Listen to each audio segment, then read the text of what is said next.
Bonjour, c'est Katia Bouchoueva pour Trouspa. Les riches voyagent, les pauvres migrent. Mon tigre, allongez-vous sur le dos. Au bord de l'eau, vos yeux grelons ont toutes les raisons du monde de tout briser dans l'air. Quand le drone de ton destin foutraque trace de petites lignes perpendiculaires, mange la ligne horizontale, c'est ta colonne vertébrale. Prends la ligne verticale, c'est là où le petit rat s'installe. Mon frère, le ver de terre, rechante l'hymne national.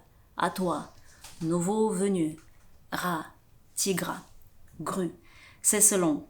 Frôle et caresse les riches intensément, creuse et embrasse les pauvres intensément aussi.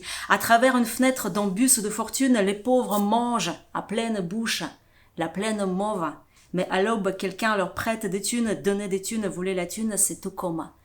Quel que soit le sens de la métaphore, fauché, je touche la lèvre inférieure d'un vieux monsieur assis en face. Ça saigne de nouveau. Beau fleuve nous emporte et au milieu du fleuve, une bouche, un nez, des yeux acquis. Comme il était moche, moche, l'homme créé à partir des vieux tickets de caisse mouillés du fond de ta poche. Maigre et assommé, pâle et sans apport, mais on l'a aimé. Fort, fort. Super. Demain français, après-demain français, hier parisien, avant-hier breton. Sur le bout de la langue, c'est-à-dire de la vague d'or marseillais dans le palais d'une calanque. Combien de temps, le savez-vous, laisse-t-on, qui le savait, qui le sait? Mordre la main qui allume la télé, refroidir la main qui ouvre le paquet de chips, arracher au corps frêle celle qui ouvre la fenêtre et griffe le ciel. La faire se balader dans l'air, la recoller, pour le moment on n'est pas touché aux autres mains. Elle est née feu, elle est née fée, elle entre dans le temple souriante et simple, entre et dit par cœur son passé, mon corps était un sablier. Sablier, pile ou face, voile ou crâne rasé, dit-elle à Saint-Paul, lui montrant une photo à 36 ans, Saint-Paul, c'est tard, selon le temps d'avant, à 36 ans, selon le temps d'ici, un peu trop tôt. Nous partirons, reviendrons, resterons dans un monde divisé en pays. Nous appellerons tous nos héros par leurs prénoms, Jeanne, Jean-Paul, Tintin, Kiki, mon corps était un sablier, sablier, petit, petit, rigolo, rigolo. En le renversant sans arrêt, tu l'as enfin posé sur le plateau du Vercors. Le temps d'enfuser, la tisane de la mort, le thé de la France, monte jusqu'à cerveau.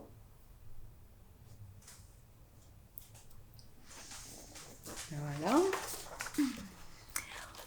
Au-dessus du niveau de la mer, ton grand-père adultère, ton cousin militaire flotte sur 4 kilomètres de large, 3 kilomètres de long.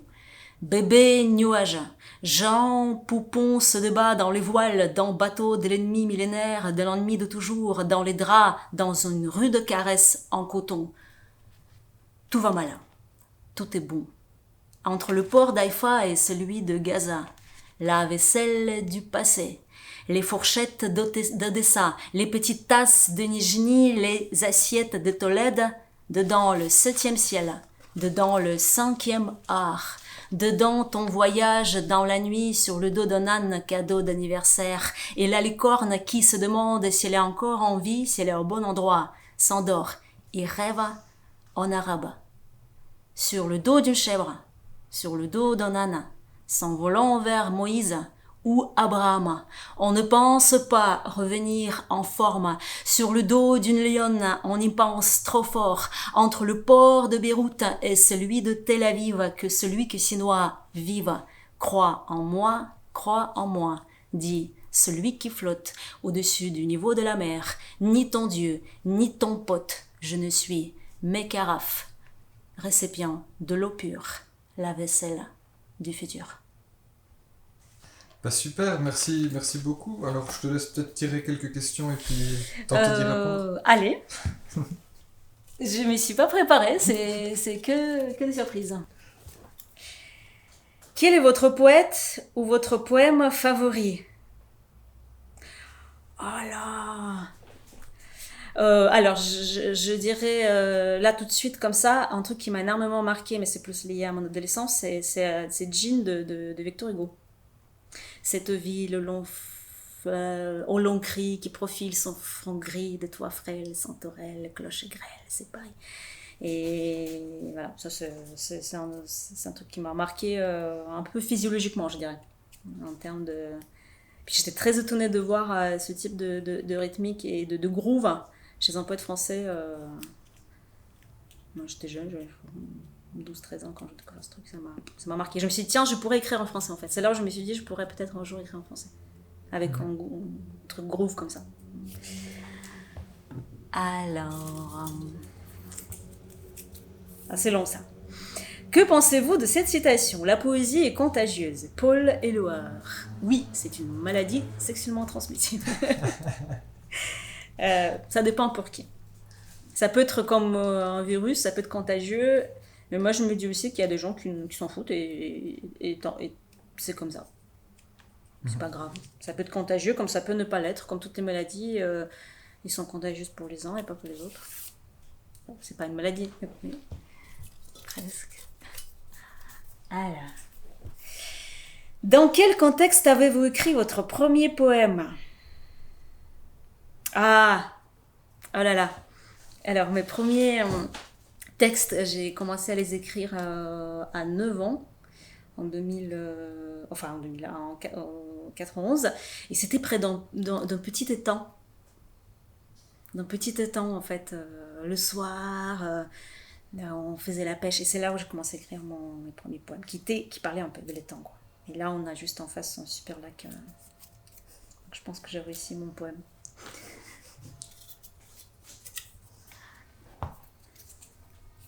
Comment construit-on un poème?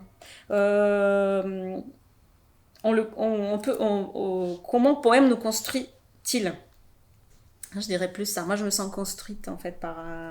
Puis ça, on peut ensemble en construire. Et puis la langue vient aussi suggérer des choses et des changements et des façons de bousculer d'un truc à l'autre. Et je dirais que l'escalier se construit plus. En tout cas, je ne construis pas l'escalier, c'est quelqu'un d'autre qui le fait. C'est la langue, c'est quelque chose. Alors. À quoi sert la poésie? Une longue question. Il y a beaucoup de discussions sur ces sujets, c'est assez interminable. Il y en a qui pensent que ça sauve le monde, il y en a qui pensent que ça sert à rien. Elle sert. Alors moi, elle me sert parce que du coup, je pense qu'on peut parler que au nom de soi-même. Moi, ça me sert au quotidien. Pour ça remplit en fait, parce qu'en fait voilà, moi c'est un truc physiologique quelque part. Je me dis que si un jour je me retrouve dans une prison ou que il y a quelque chose qui me manque, je peux avoir la poésie avec moi. En fait, c'est très bête. Et c'est pour ça que j'apprends aussi les choses par cœur. Je connais des choses un peu par cœur comme ça, parce que c'est quand même chouette si un jour je suis mobilisée de pouvoir avoir ça dans la tête plutôt qu'autre chose, quoi.